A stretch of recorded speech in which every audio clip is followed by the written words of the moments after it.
Start recording as well. So I will be recording these sessions as well for future reference. And if, especially for the demo sessions, if you're okay with it, I'd like to be also broadcasting these to YouTube as well for our other interested people. A lot of people are interested in learning car design. They just haven't been able to pull that trigger yet and to learn, to take the next steps, right? So. Anyway, welcome to the summer boot camp, and I'd like to, start off really quickly. We do have a couple more people coming in, or at least expected to come in. So we'll just go ahead and get started and see where we go from here. But I just wanted to introduce myself. I'm the founder of CARDESIGN Academy. I have 25-year background in automotive design. So I started my career at Chrysler. I worked at Hyundai for about 9 years, and then I spent the last 10 years at Ford. So I left Ford in 2021. From there, I was chief designer for Icona Design Group, which is a consultancy based in Italy. And I did a lot of work for the Chinese auto companies, plus a lot of US-based startups. And then from also in 2020, I started CARDESIGN Academy, really with the goal of this was during the pandemic, but really with the goal of taking automotive design education to a new platform, to an online format, which is more affordable and accessible and a lot more fun for people, and is an alternative pathway to sort of landing a career in the auto industry. And so in the process, I've had a chance to work with not only aspiring designers, but also professional designers who are either interested in crossing over from another field like industrial design, or they might be in high school or in college and they're looking to break into the field for the first time.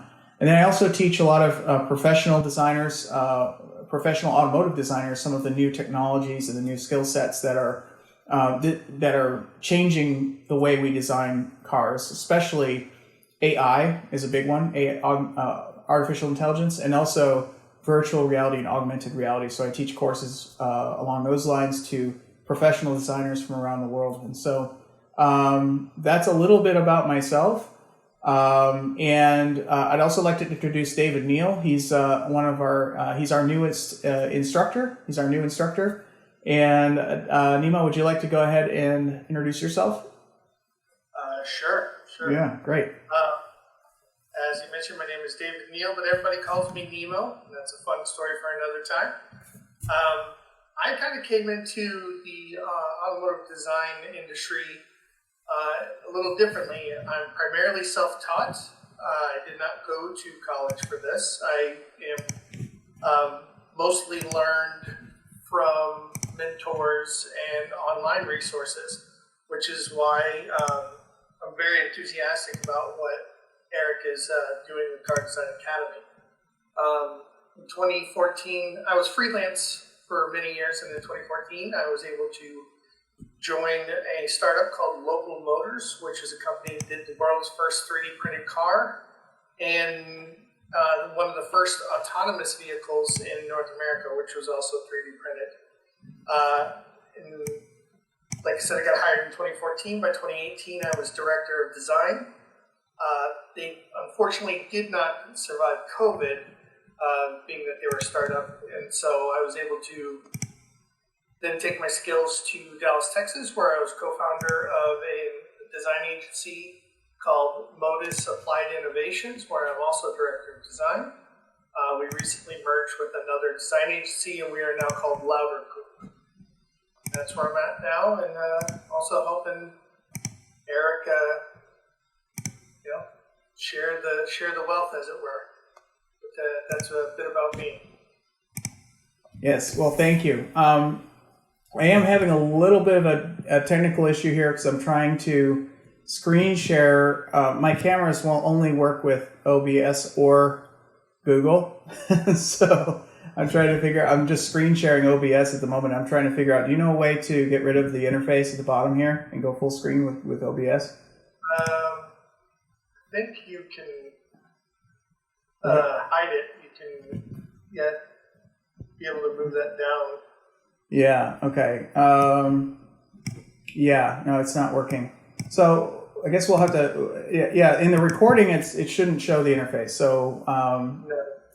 right. So I'm going to be switching over to the picture-in-picture view. Yeah. So what I wanted to do first is so we're going to be doing the basic format of the course is going to be. Okay. Now I don't see my face at all. That's strange. All right, sorry. I'm just trying to. I'm going to stop. I'm going to just stop recording for a moment and relaunch OBS. So I'm just trying to figure out how to switch back and forth between full screen view and all right. I'm going to share my screen again. All right, are you all able to see my screen? Okay, great. And I'm going to start recording again. So basically what we're going to be doing is in the 6-week boot camp is we're going to be kind of taking you through the full range of skills that we offer courses in, and giving you an opportunity to just go to get your feet wet. And it's sort of a very, very quick, very fast-paced course. We're going to be going through a lot of material. So the first 2 weeks, we're going to focus on manual paper sketching. And in the second 2 weeks, we're going to be focusing on digital sketching techniques. And then in the final 2 weeks, we're going to be looking at how AI is transforming the automotive design process. Now, with that, what I'd like is for each of you to do your own sketches. And on Fridays, we're going to have a review session in which you are able to post your work and get live feedback from us, right? So if you're, depending on where you're at, if you just want to stay on, basic paper manual sketching, or if you want to stay focused on digital sketching and you want to concentrate on that, that's fine. But definitely check out the live demos and you'll get to see the full spread of what we offer and what we do. So the other thing I wanted to mention is that we offer a full range of much deeper, higher level courses, which are primarily some of our beginner level courses are all on a one-on-one basis, so they're 100% one-on-one, and they run for 12 weeks. So we have the two courses that are Car Design 101, which is basic pencil and paper sketching, and the second course is digital sketching and rendering. That introduces Photoshop, Sketchbook Pro, iPad, Wacom tablets, and then like I said, we also offer courses in AI, specifically Viscom, and we also offer courses in Gravity Sketch, which is a virtual reality and augmented reality based 3D modeling program. And so hopefully you're going to get a great experience in the next 6 weeks, and you're going to get a taste of sort of what we do at CARDESIGN Academy. And with that, before I get started, I'm gonna be doing sort of a quick live sketch demo. I'd like to just get to know you a little bit better. Like, tell me, Jose, tell me about yourself and kind of what's your background and what you're hoping to accomplish in the course, and how can we help you? Yeah, well, hi everybody. I'm Alfonso.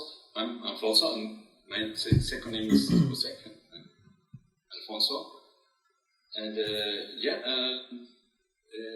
I realized that all my entire life I'm driving cars, but self learning by myself. And maybe this is the first time someone is teaching me how to do things. Sketch a car. I am an industrial designer. I have a degree in that area. And also I got my master's degree in car design and transportation design in CARDESIGN.ACADEMY in Milan, Italy. But great school. The master was kind of more theoretical than practice. Of course, we did very great projects, but was like try to do this and do your best. You know. Yeah. No one teach us how to make the things right. I think. Yeah. Maybe. Well, we definitely focus on how to make things better and how to make things right. And so part of what we do is when you post your work on Fridays, we're going to be looking at, we're going to deep dive on your work, and we're not just going to be talking about the design, but also how to improve, your perspective, proportions, line quality, all of the aspects that go into a great car sketch. Genius, I hope. Yeah. And Asher, tell us a little bit about yourself. Well, my name is Asher Stone, and recently I just graduated from our local technical college for auto bike collision repair, so stuff on the outside. Mm-hmm. And I've always been into cars ever since I was younger. First movie I ever watched was literally about cars and graphical designs. Mm-hmm. The original Hot Wheels Highway 35 movie. And I just remember that's what really sparked my interest in designing the world's some of the wackiest, weirdest designed cars in the world. Mm-hmm. But I also always have been into cars, and just it honestly would help me just to learn how to design them so I can start building them eventually as part of my dream. Well, that's great. I think it's a great dream, and if you're really serious about pursuing a career in this field, whether it's in the broader field of industrial design or specifically in automotive design, hopefully we can shed some light on what it's going to take to break into the field. It is an incredibly competitive field to get into, and so anything you can do to gain that competitive edge and build your skill sets above and beyond your competitors is definitely a key critical aspect to success. Through our program, we have helped a few people receive scholarships into leading design colleges. We've also helped a few professionals level up and even gain new employment. So now, again, we don't offer any certifications or diplomas or anything like that. It's all about portfolio development, skill development, and career coaching. So it's really about what you do with the training that determines the success, right? So that's great. So, real quick, you said you just graduated to do auto collision? Yes, that's correct. So my dad did that for 45 years, and I worked with him for 2.5 years, as a job doing collision. So I learned how to do body work and paint and even airbrushing at one point. That was one of my jobs before I went pro, as it were. Yeah. That's great. Yeah, and I actually know quite a few people from the auto body world that became clay modelers and even digital sculptors. So they're having that auto body experience in certain roles in the studio can actually be very, very beneficial. And so and so I could imagine if you got into our 3D program, our gravity sketch program, you might find yourself quite at home, working on surfaces in 3 dimensions. So, but the basic language of car design is sketching. So we're going to be talking a little bit about, today I'm going to focus more on the side view of the vehicle. And I'm going to be talking, I'm going to draw several different types of vehicles, and I'm going to talk a little bit about the proportional differences between the two. So I was thinking about starting with something like a sedan, just because it's one of the most universal body styles. And one of the things you'll notice right off the bat is I'm sketching very loosely. I'm sketching with my whole arm from the shoulder, and I'm sketching on fairly large paper. Although you can sketch just fine on standard letter size paper as well. But in this case, I'm using a black Prismacolor pencil, and I'm sketching on a very large piece of paper. And it just gives me a lot of more room and freedom. I think this is an 18 by 24 size. And then critical to being able to sketch a great car is being able to draw circles and draw them loosely and quickly, right? So you can see again where I'm not carving it around, but I'm not using my wrist, but I'm using my whole arm. And then also setting up the correct ratio of tires and wheels. So one of the things that I'll do is I'll draw very lightly 3 additional circles, and then finally another circle. And so this is sort of the kind of the measuring stick, right? This is how we measure the correct ratio of wheelbase to tire size or wheel size.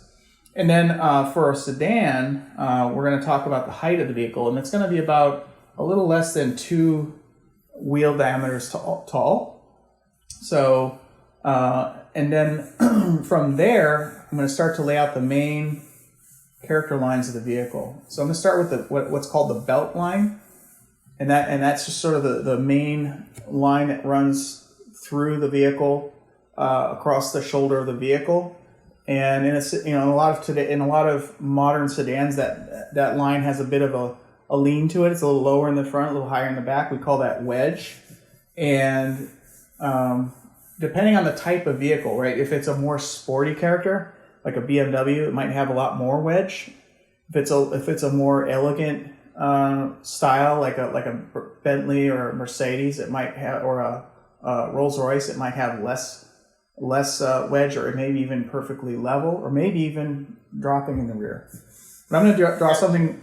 Genesis drops down in the rear. Yeah, Genesis is really into that. There's also differences in how the drivetrain or the architecture of the vehicle affects the proportions. I'm going to start with a kind of a rear-wheel drive German sedan proportion, in which we have a fairly long hood, and the cabin is set more towards the rear.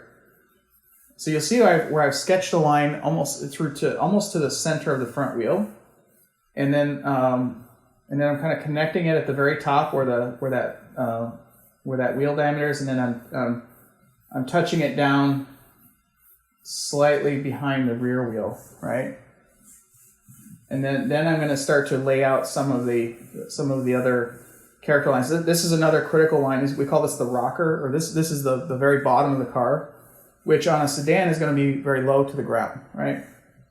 If we were to draw a center through the wheels, you'll see that the rocker is well below the center of the wheels. And also keep in mind, and you'll notice that I'm sketching very lightly right now. I have a phrase that's called "keep it light until it's right." So I'm sketching very loosely and very lightly, and I'm just slowly building up the drawing until I get to once I get pretty comfortable with where the drawing is going, then I'll start to slowly darken and tighten some of the lines. But it's okay to let it be a little bit messy, and I'm just laying out the key proportional elements. It's really important with sedans that you establish great proportions before you really get into before you get too deep into the design itself. You'll see now I'm starting to lay out some of the character lines, some of the key lines that define the sort of the character of the vehicle, right? And with an elegant sedan, it tends to be a little bit more linear. Everything kind of flows from front to rear without a lot of interruptions, right? When we start getting to sportier designs, you're going to find that the lines get a little bit more, sort of active, right? So, and then you'll also see that there's something we call overhang, and that's the distance from the center of the front wheel to the very front of the vehicle. And so in a rear-wheel drive German style sedan, usually the front overhang is quite short, and the rear overhang is a bit longer. So as I start to feel pretty confident about where the drawing is headed, now I can start to darken some of those lines, right? And you'll see also that this sedan has a fairly traditional silhouette or traditional profile, in that it's got a very distinct hood, cabin, and trunk. That's what we call a 3-box design. So the trunk is a very defined shape after the cabin, and then you'll see on certain other sedans where some of those lines start to get blurred. And so I'll once I get done with this sketch, I'll contrast that with a more sort of futuristic, progressive sedan design. So now I'm just starting to slowly build up the sketch. Right? Again, not trying to be too tight or too rigid, right? Trying to keep the lines really loose and flexible, right? And starting to define the character of the windows and the doors, keeping the door cut lines really light.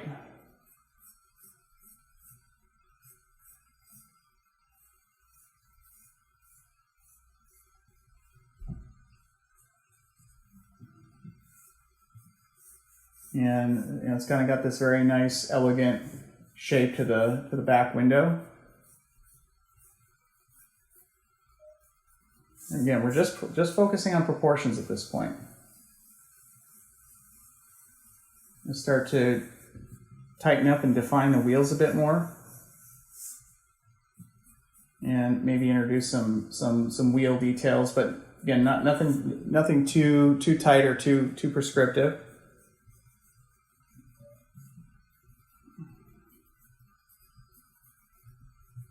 Right?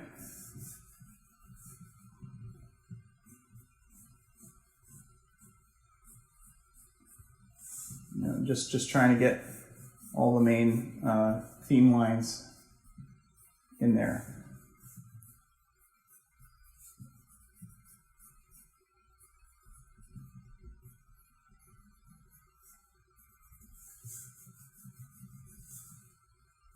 Okay, so got a pretty good idea of what this sedan looks like, and guys, feel free to jump in with any questions. If you see something and you're like, what is this, or why did you do that? Please jump in. I want this to be a very interactive demonstration. So if you do have any questions, please feel free to jump in. So I'm going to go ahead and I'm gonna do another sketch, and this time I'm gonna contrast this with a more sort of futuristic design that is more cab forward. And I'll explain what cab forward means, and I'll talk about some of the different powertrains, specifically as we go from gasoline power to electric power. You'll see what's happening to vehicle design or vehicle architecture, and what the silhouette of the vehicle is changing towards. Right. So I'm gonna sketch another sedan. And this time I'm going to, I'm going to draw my 5 wheels, and draw it a little bit smaller this time, just so I have more room on the page. And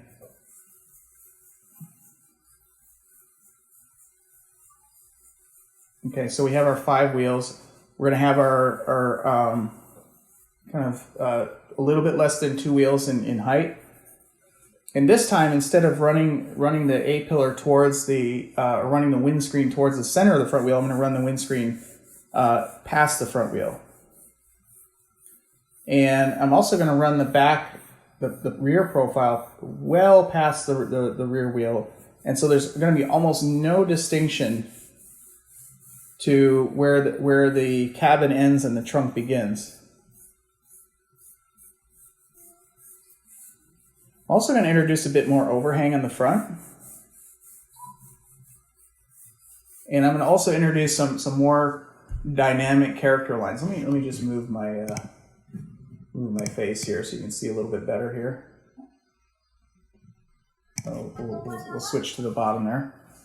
Okay, so you can see a little bit better. You can see that the windscreen runs almost past the front wheel. There's a bit more front overhang. and then the cabin runs all the way to the very end of the vehicle with almost no distinguishable trunk or deck lid. And then you can see where I'm putting a character line on the car that is much more angled. It's diving much more from low in the front to high in the back. It's got a lot of it's very sporty. It's very aggressive. That's sort of one of the ways that I make a car feel much more sporty. Right, and so if you look at part of the reason why a lot of the new electric cars, especially like the new Prius, some of the new Teslas, they have this really dynamic profile, is because they don't have a traditional engine in the front. So they don't have the same sort of architectural needs that a traditional German sedan would have. I think the most extreme version of that would be like the Kia and the Hyundai Ioniq 5 and the Kia EV6. Yeah. Some really exaggerated proportions. The new Toyota Prius is also quite extreme and aggressive. I actually think the new Prius is probably the most extreme sedan design as far as looking futuristic.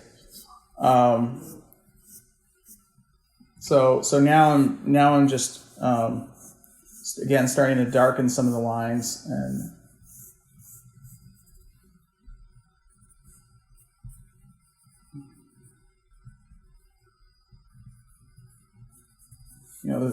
these cars are all about aerodynamics. So they have there's these very, very sleek lines. Usually something fairly sharp in the corners.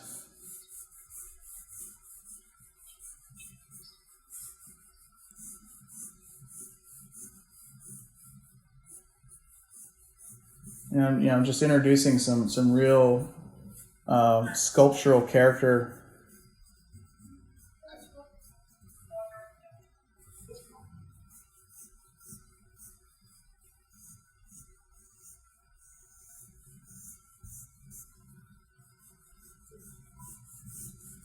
Yeah, Eric? Yeah. I have a question. Yes, please. Would those dark contour lines, would those on the outside you'd say be body lines? Yeah. So I'm indicating they could be, and that's one of the things about loose sketching. It can be very interpretive. So you might show a sketch like this to different people, and they might see something a little bit different as to what you think it means. Once we get into the next couple of weeks, right now I'm just focusing on lines and proportions, but then we're going to start to focus on how to express form through shading, first through the pencil, and then through, we'll probably do that next week, and then through the digital illustration, right? So that we can really start to communicate what the form is doing. Right now, yeah, it's a little bit up to you as to what the form is doing. We've got another one joining us. All right. Hi, Tim. How you doing? Oh, hey there. I've been trying to get in for a while. Oh, really? My apologies. Let's see. Let's just make sure no one else is trying to get in. I think we're supposed to have one more. But right now it's just the three of you. We're supposed to have one more joining. Yeah, so Tim, just to catch you up, I'm taking everyone through a quick live demonstration on sketching sedans, and we're talking about the differences in proportions between a traditional German sedan with a defined hood, cabin, and trunk, and fairly linear profile. And then contrasting that with a very sporty, futuristic electric vehicle, right? It doesn't have a traditional engine, so it has a much sleeker cabin, a much shorter hood, and we're just talking about those. While I'm sketching, Tim, why don't you introduce yourself and tell us a little bit more about your background and what's brought you here and what you're hoping to accomplish in the next 6 weeks. Tim Shaw. Mm-hmm.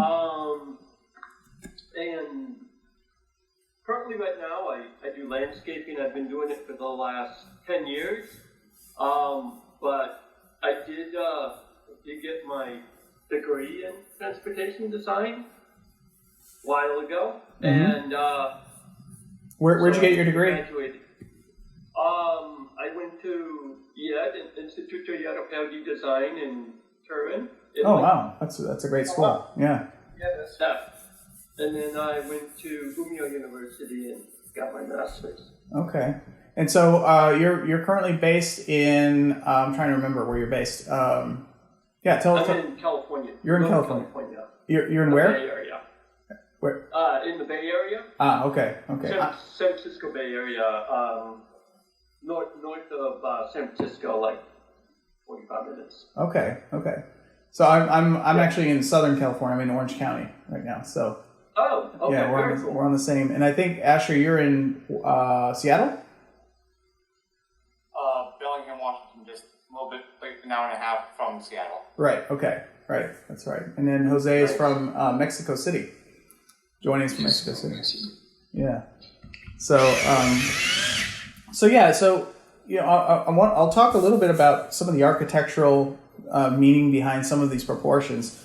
So for those of you who are not well versed in sort of vehicle architecture, when we talk about a traditional gasoline powered rear wheel drive sedan, and I'm going to specify rear wheel drive, we're talking about a longitudinal powertrain. So if we set our engine or you could also call it a north-south engine. So you have your engine, you have your transmission, you have a drive shaft, and then you have what's called a differential, and then the power goes to the rear wheels, right? So that's a sort of traditional rear-wheel drive layout. And the nice thing about a rear-wheel drive layout is you can place the front wheels pretty much wherever you want. And plus, you want to have, so if you want to have a really short front overhang, you can do that, right? Whereas a front-wheel drive car, let's say a front-wheel drive gasoline-powered car, has what's called a transverse engine, right, or east-west. So the engine runs this way with a what's called a transaxle, right? And so the front wheels have to be somewhat almost behind the engine, right?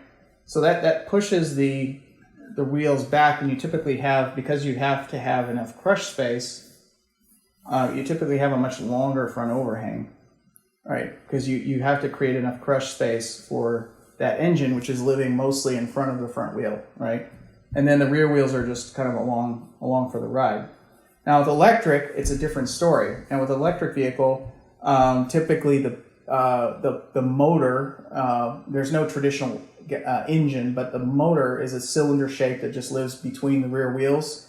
Or if it's a dual motor, there's a separate cylindrical motor between each of the front and rear wheels. And then the battery is a large sort of pancake shape below the floor, right? So the electric vehicle architecture is very decentralized, and that's why you can place the occupants pretty much wherever you want along that length of the vehicle, is provided you give enough crush space on the front. So that's rear wheel drive versus front wheel drive, right?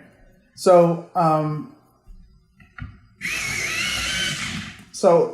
let's contrast that with what I would call a higher riding vehicle, or and maybe an SUV or a crossover, and we'll talk about some of the proportional differences, right? So we have the sort of the 5 wheel diameters that represents the proper ratio of tire size to wheelbase, and we have a little bit less than 2 tire diameters from to establish the height of the vehicle. Now for an SUV or crossover, now it depends on if we're doing something more like a really we'll start with a crossover.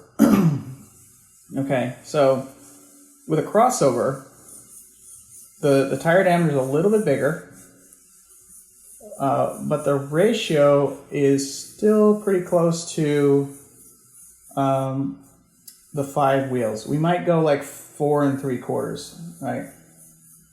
because if the wheelbase is the same as a sedan, but the tire diameter is slightly bigger, then that's going to change the ratio just a little bit, but not a lot. And then the other big difference is where the rocker or the bottom of the vehicle is. So if we establish where the centers of the wheels are, the rocker is going to be just about where the centers of the wheels are versus well below. So if you look at where the sedans are, that rocker is 75% towards the ground, right? Whereas on an SUV or crossover, it's almost at the center, the wheel center.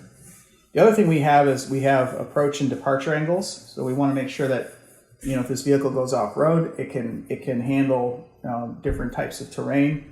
And the other thing we need to have is a bit more clearance over the tires for suspension travel. So the tires, as the vehicle goes over obstacles, the suspension, the wheels go up and down, and we need a little bit more room in the bodywork to accommodate that. Now this is for a crossover, so we can still keep the wheel openings fairly tight. Now, crossover is somewhere between an SUV and a sedan, so in terms of its purpose, right? So I'm going to go back to sort of this, almost like take the design of the German car, and just to illustrate, I'm gonna give a design that's very similar. Like, so if you look at the BMW X5 versus a BMW 5 Series, right? They share a very similar, what we call a design language. Most of the same design cues exist on both vehicles, but the X5 is a little more ruggedized, right? So I'm gonna instead of running the A-pillar towards the center of the front wheel, I'm gonna run it towards the top of the center of the front wheel. Also, I'm going to establish the height of the vehicle, which is going to be above 2 wheels in diameter, maybe 2 1/4 or 2 1/2. And then from there, we can determine if we want to have a faster profile at the rear, right, or a more upright profile. That's really up to the individual vehicles. If you think of every vehicle as a sort of compromise between interior volume and style, right? With a cargo van being the most extreme, end of that spectrum, right? It's a pure box because internal dimension is the most critical aspect, right? Whereas a sports car is the opposite extreme, right? Like where you're gonna put the sleekest possible profile over 2 occupants and just squeeze them in, right? So looks like we've got Abdel. Abdel has joined us from France, I believe. Is that right? Abdel, can you unmute yourself and introduce yourself? Okay, thank you. Yes, so it sounds like you're not able to speak right now, but welcome to the summer boot camp. What we're doing is right now we're talking a little bit about the different types of vehicles, and I'm just introducing the basic sketch techniques for establishing different types of vehicles and their proportions. So please feel free to speak up. If you're unable to unmute yourself, then just you can just speak in the chat window here. I'll keep the chat window open. Actually, if anybody wants to speak up in the chat window, Nemo, you're free to, I got it open. Right. So I keep an eye on it. Yeah. Just for Tim and for Abdel, David Neal here is our other instructor. He's going to be leading some of these sessions as well. So he's just joined CARDESIGN Academy, and I'm very happy to have him on the team. So I'm just gonna give it a little bit sleeker, sportier profile. I'm sorry, was Okay, cool. Thanks. oh, okay, sorry, that was You're just getting a phone call. yeah, okay, that's fine. You can give it pretty much whatever profile you want, but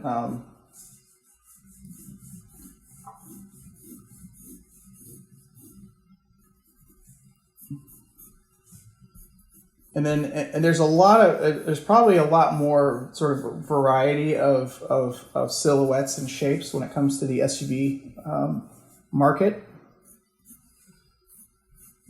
So I'm also going to introduce some rugged elements like some more pronounced wheel details, wheel flares, I guess you could call them. And those are some, just some different shapes that identify a more rugged capable vehicle versus a sedan or a sports car.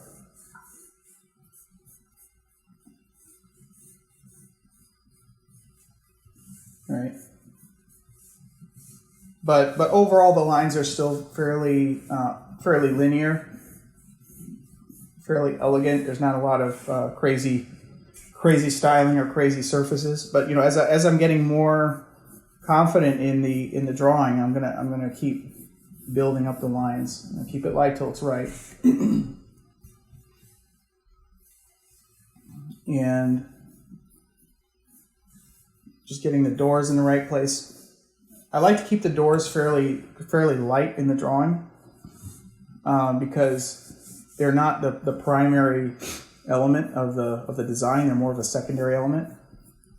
We want the main character lines and the profile to read as the primary the primary design, right? You can see the windscreen is a little more upright versus the sedans, so it's a little bit more boxy. And you can see I'm being fairly loose with the drawing, not trying to be too tight.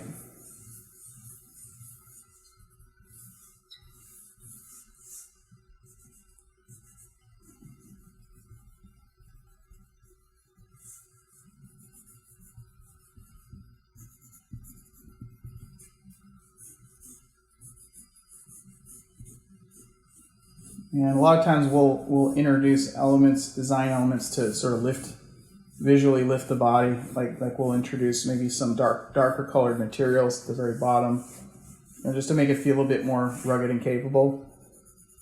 Right. So that's an SUV. And then that's more of a crossover. I'd like to contrast that with more of a true SUV, right? So a true SUV, and I'm going to sketch this a little smaller because we're starting to run out of space here, but it's all about proportions. So it's all about proportions. That's what's important. So when it comes to proportions, most really hardcore SUVs have a very large tire diameter and a very short wheelbase. So the whole ratio of 5 tires sort of goes out the window. I'm gonna draw. Let's do 4, and maybe let's make it 4.5. Right, 4.5. So here we did 5 across. This is 4 7/8. This is 4.5. Right. So there's definitely there's some different versions of this. So let's say a 2-door Jeep Wrangler, has a very short wheelbase, very large tires. But if you go to the 4-door Jeep Wrangler, the wheelbase is quite a bit longer. So the Gladiator. Yeah, the Gladiator is quite a bit longer, right? Tires are the same, but hey Eric. Yeah. Your video is kind of over the top of your drawing. Oh, sorry about that. Yeah, I keep. Yeah. Yeah. Right. Cool. We'll put it there. Yeah. There we go. How's that? I'm gonna have to work on the format here. So, by the way, guys, this is my first live stream pencil sketch demo. Almost every other live stream that I've done has been a digital drawing. So I'm kind of working out the tech here as we speak. So my apologies. Okay, so we established the centers of the tires, and definitely well above the center of the front wheel, or the center of the wheels, and we want to make sure we have lots of clearance over the tires. We might even try a different shape. We might maybe square up the wheel openings a little bit, right? So we have lots of room for suspension movement. And You might see a little bit of the underbody showing with the rocker being so high. So you might see, like, for example, some of the suspension. You might see some of the drivetrain, right? There tends to be a lot of, there tends to be definitely a taller overall height. So definitely in the sort of 2.5 range. Again, but the ratio, because we're talking about larger tires, right? The ratio is quite a different. Very boxy profile.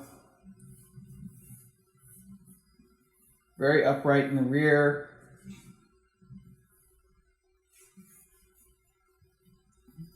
So I think I'm gonna make this something like a G-Wagon. You know, with these. You had a lot of practice drawing those too. Yeah, we had a student that did nothing but draw G-Wagons the entire course. Yeah. He's a big fan. Yeah, he drew regular G-Wagons, and he drew slammed to the ground G-Wagons, right? So, so we're gonna get the cabin up real high.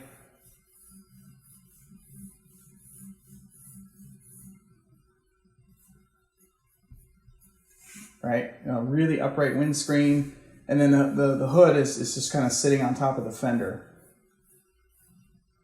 like that.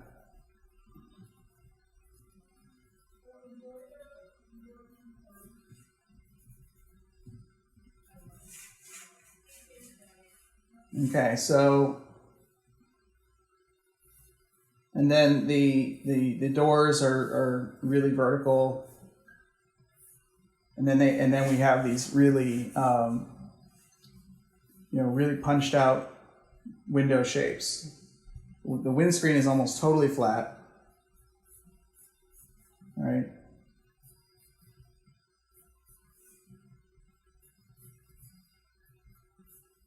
Yeah, it's funny. I started looking at G-Wagons quite a bit after we had that student. And so now I think I've got them down pretty good. There's a lot more details to them than you realize when you first sketch them. You're just like, it's a box. Yeah. I paid closer attention as well. Yeah, but anyway, it's just a really upright design.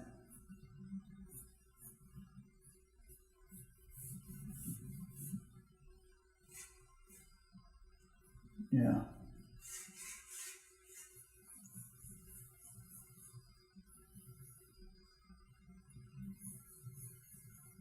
So the other thing that we usually have is we have tires that are much more, much taller sidewalls, so that this vehicle can travel off road and clear any obstacle, right? So the rims are much smaller, but the tire sidewalls are much fatter, right?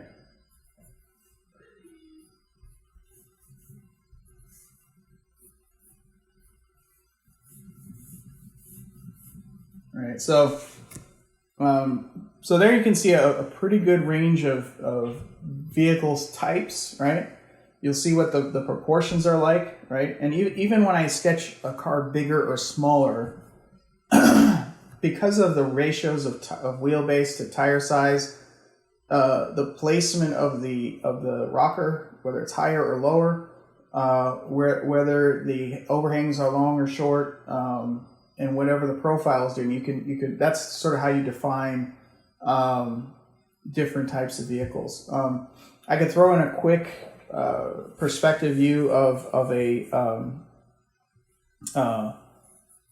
or I'll just throw in a quick side view of a pickup truck as well. Actually, you know what? Nobody cares about pickups. Let's do a couple of sports cars. How about that? We've got about 10 minutes left, and I just wanted to do a quick sketch demo. And guys, please add whatever questions you have. Please speak up. Okay, so I'm going to move my picture back to the corner here. Okay, so let's talk a little bit about sports cars. I want to do two really quick side views of sports cars in different proportions. I'm going to start with a front engine sports car, or what's often referred to as a GT. The previous generation Corvette might be a good example, where it's got the engine in front of the occupants and it's got a very long hood, right? So we're going to draw our 5 circles again.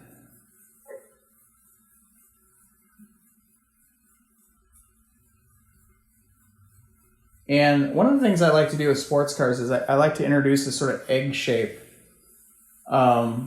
which represents the sort of the main volume of the cabin, right? And so I'll go ahead and do the same thing with the mid-engine car, right? So I'm going to draw my 5 circles. Same. Let's keep the wheelbase pretty much the same. And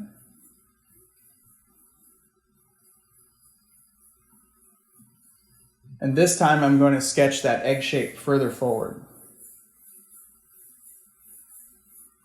right? Because the occupants are going to be sitting just behind the front wheel, and the engine is going to be behind them, right? So, and then I'm going to give these cars a very similar design. So I'm going to give them these kind of swoopy fenders. And with the front engine car, I'm going to have the windscreen pointing pretty much towards the center of the front wheel, and have the cabin run pretty much all the way to the rear of the car.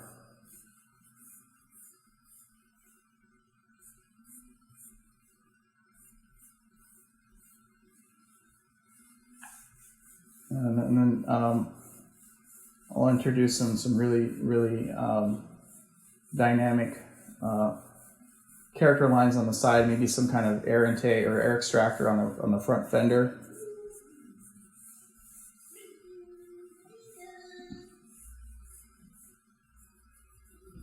Right. I'm going to keep the overhang a little bit longer in the rear.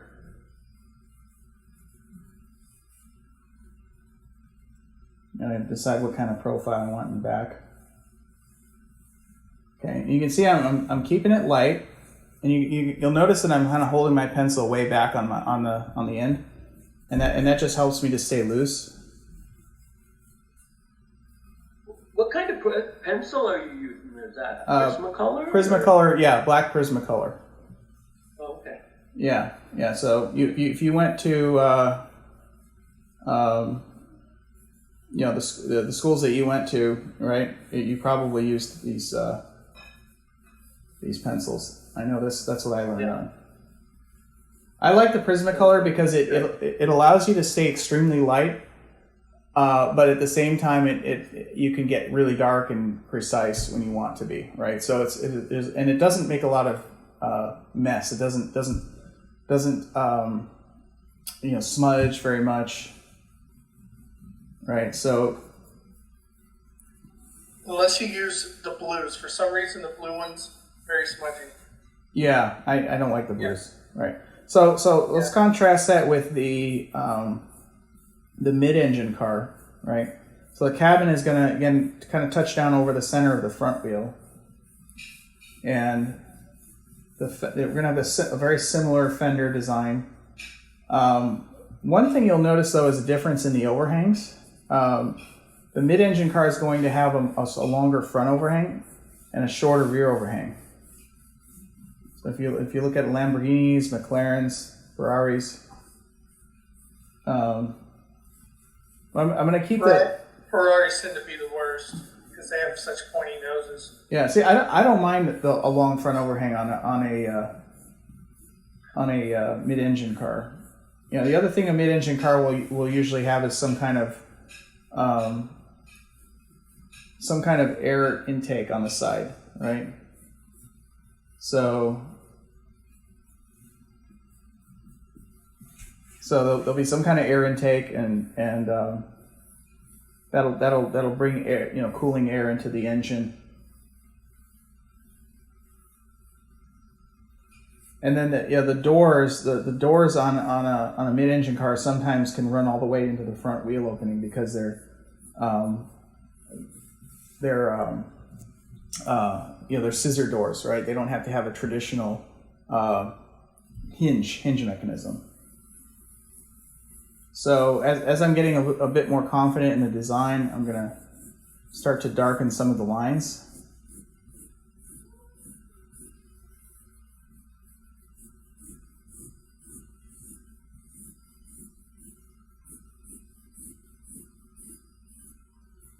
And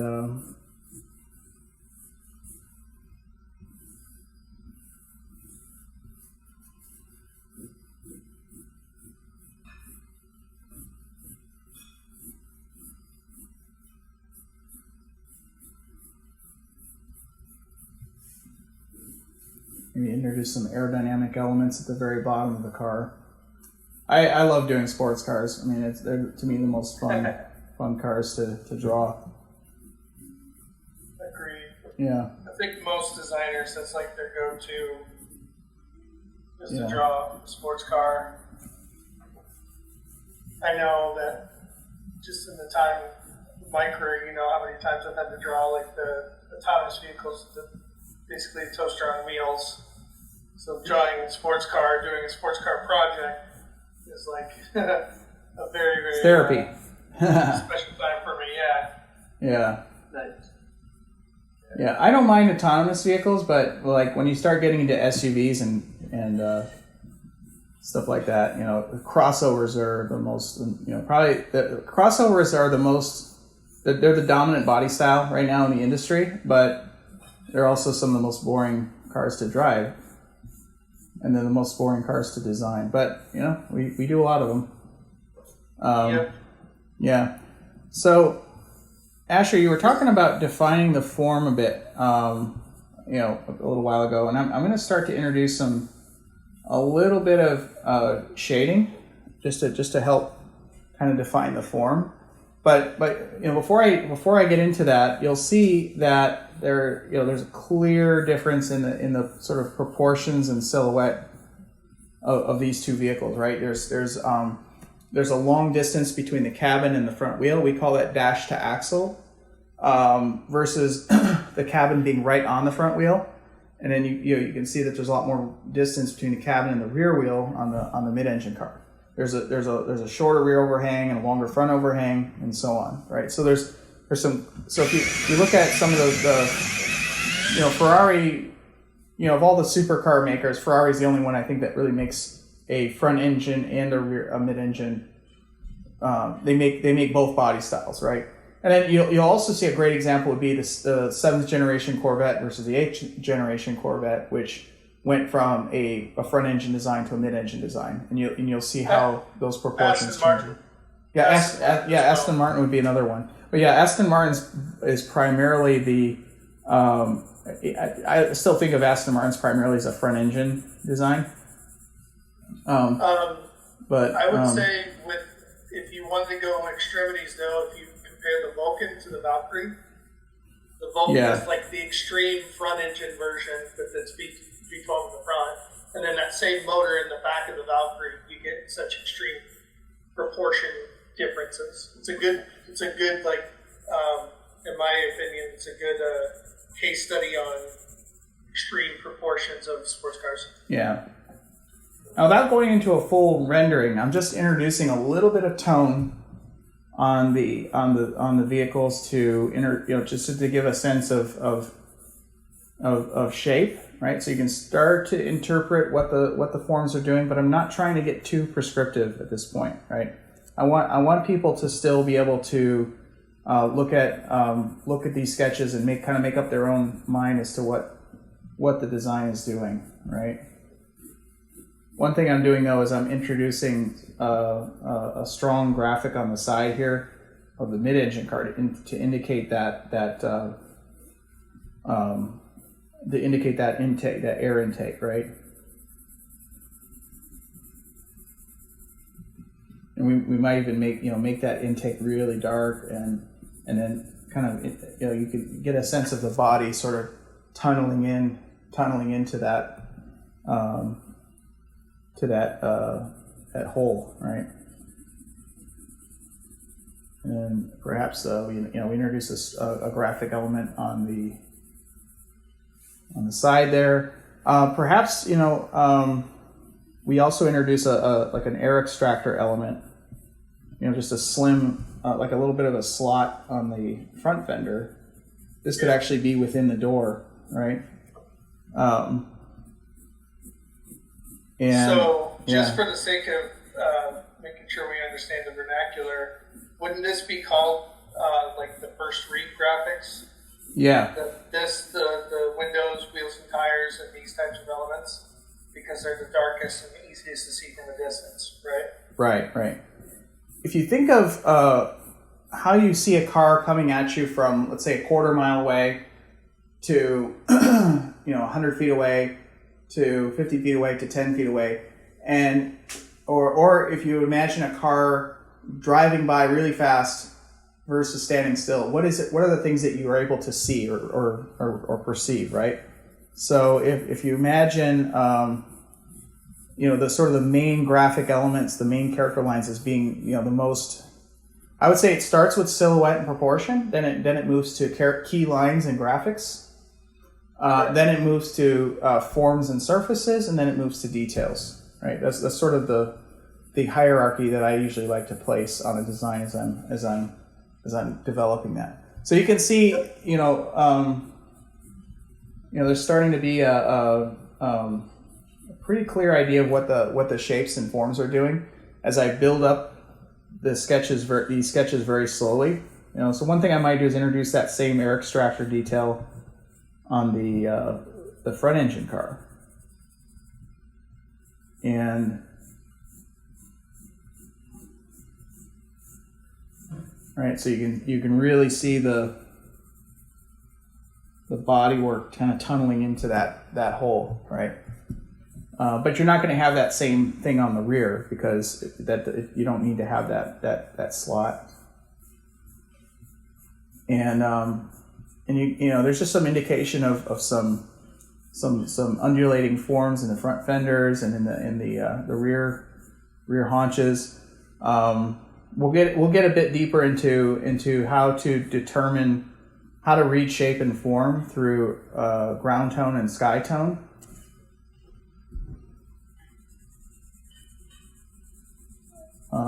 But hopefully this is a pretty good introduction as to what we're going to be covering.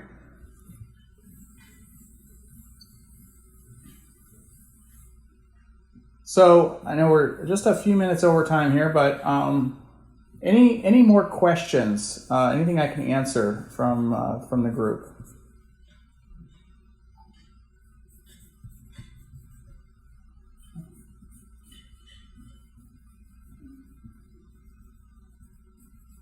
All right. Go ahead. Homework? Go ahead. Oh, sorry.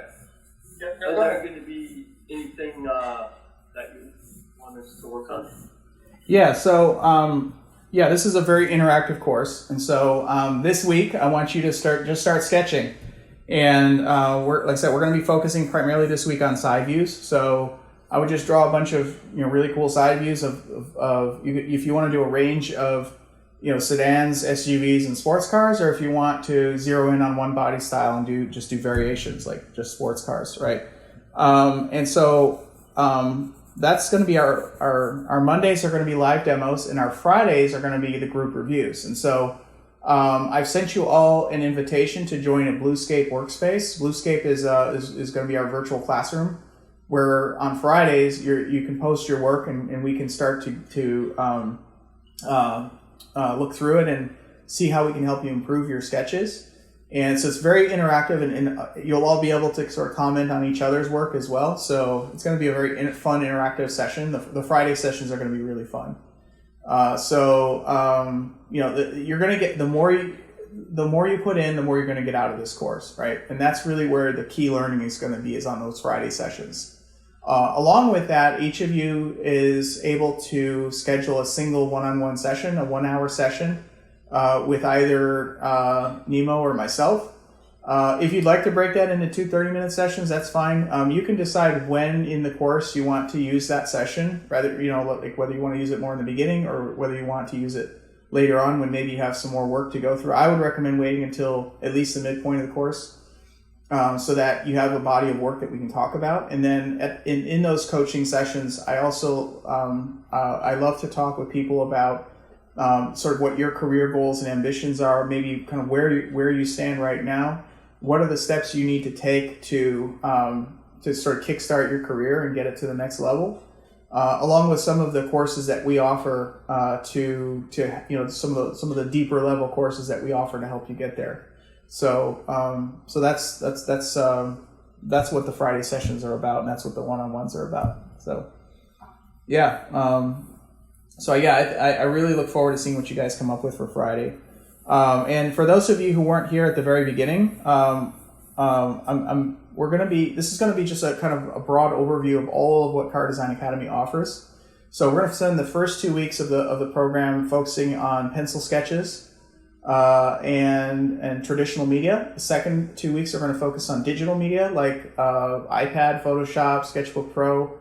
And then the third 2 weeks, we're going to introduce AI. We're going to introduce how AI can sort of turbocharge your process and get you, kind of get you thinking in a new direction, maybe getting you some results that maybe you didn't think you were capable of getting on your own. So AI is definitely changing the industry. I'm getting a lot of interest from established professional designers who are seeing how AI is really transforming the design process at a fundamental level. And it's also introducing a new cohort of people who are not necessarily trained designers, who are able to now engage in the creative process and communicate visually, just as a trained artist can. So I'm really excited to see what AI is going to do for the field in the next few years. So we're definitely going to do our best to be at the forefront of that, Nemo and I. So yeah, that's with that, I'm going to wrap this up. Thank you all for joining. I really appreciate you joining our first ever boot camp. I'm hoping to do more of these, but hopefully you guys are going to get a lot out of this, and I really look forward to hearing your feedback. Anything we can be doing to help you along the journey. So thank you very much. Any final parting thoughts or final questions? I just had a question. It was really hard to get accepted in. I tried multiple times and it waited, and it said waiting to join. Okay. Is there something different? I don't know what happened, because I don't know if it was something on your end or on my end, because generally when somebody's trying to get in, I get a little notification that, I get a little ding on my computer and it says someone's trying to join, and I didn't see it until later in the session. So my apologies. Okay. We'll definitely make it up to you any way we can. So yeah. But yeah, I'm glad you were able to join us. And the same thing, Abdel. I know you didn't get in right away. Did you have trouble getting into the meeting, or were you just did you have any trouble, or was it a technical issue, or did everything work okay? Okay. I'm checking the chat. No, because it's really 2 past midnight in France, so it's a little bit complicated. It's very late for you. Yeah. Yeah. Okay. Well, I appreciate you able to join us at this time, because it's always really hard to schedule these sessions, because we have people from all over the world. I think most of us here are in the United States, and so we try to schedule these sessions when people are available. And I know, whenever I work with students that are in Western Europe, I try to schedule them a bit earlier, but it's always difficult because people here are still at work. So anyway, really appreciate you being able to join us, and hopefully you can continue with the course. So. Okay, very good. Okay. All right. Well, thank you, everyone. I will. I'm going to upload this recording to a Google Drive document, and then also at the same time, we're going to upload this to YouTube, so you'll have access to the session for later review. So, thank you very much. Have a great evening, and I'll talk to you all later.